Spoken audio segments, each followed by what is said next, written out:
சென்னையில் YouTube channel மூலம் 2 நாள் சட்ட பயிற்சி வகுப்பு என கூறி தலா ரூபாய் 4000 வசூலித்து பல இளம் வழக்கறிஞர்களிடம் மோசடி செய்ததாக மூத்த வழக்கறிஞர் அரசமணி என்பவருக்கு எதிராக போலீசில் புகார் அளிக்கப்பட்டுள்ளது.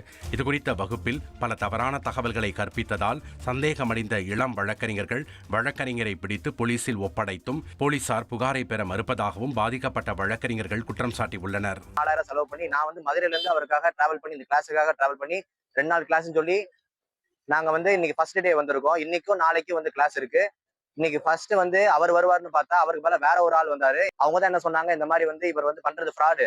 இந்த மாதிரி எங்க முடிச்சுட்டு வர அட்வொகேட்ஸ்க்கு வெளியே வரவங்களுக்கு என்ரோல் பண்ண கஷ்டப்படுறவங்களுக்கு அவர் என்ரோல் பண்றதா சொல்லி டெல்லியில நான் வாங்கி தரேன் அப்படின்னு சொல்லிட்டு நிறைய பேர் ஏமாத்திருக்காரு. அதே மாதிரி இவங்க தான் ப்ரூஃப் காட்டினாங்க.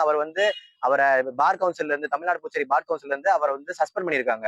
எந்த விஷயத்துக்காக பண்ணிருக்காங்கன்னா, இந்த கிரவுண்ட்ஸ்ல தான் அவர் ஃப்ராட்லண்டா பிஹேவ் பண்றாரு அப்படின்னு சொல்ற கிரவுண்ட்ஸ்ல தான் அவரை இது பண்ணி சஸ்பெண்ட் பண்ணிருக்காங்க. 5 வருஷத்துக்கு 2024 இருந்து 29 வரைக்கும் சஸ்பெண்ட் பண்ணிருக்காங்க. அட்வொகேட்ஸ் எல்லாம் உதவியோட நாங்க போலீஸ் ஸ்டேஷன் வந்தோம். போலீஸ் கரெக்டா நாங்க கம்ப்ளைண்ட் எழுதுனா யாருமே இருக்க மாட்டாங்க. போலீஸ் ஸ்டேஷன்ல யாருமே இல்ல நாங்க வாங்குறதுக்கு.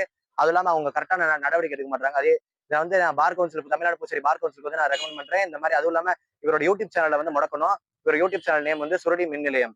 எல்லாரும் 4000 கொடுத்து 10 பேர் 40,000 கொடுத்துருக்கோம். அதுல ஒரு பெண் இந்த மாதிரி இவர் பண்றது நான் ஏமாந்துட்டேன் அப்படின்னு சொல்லி அழுதுட்டு அவங்க வீட்டுக்கு போயிட்டாங்க.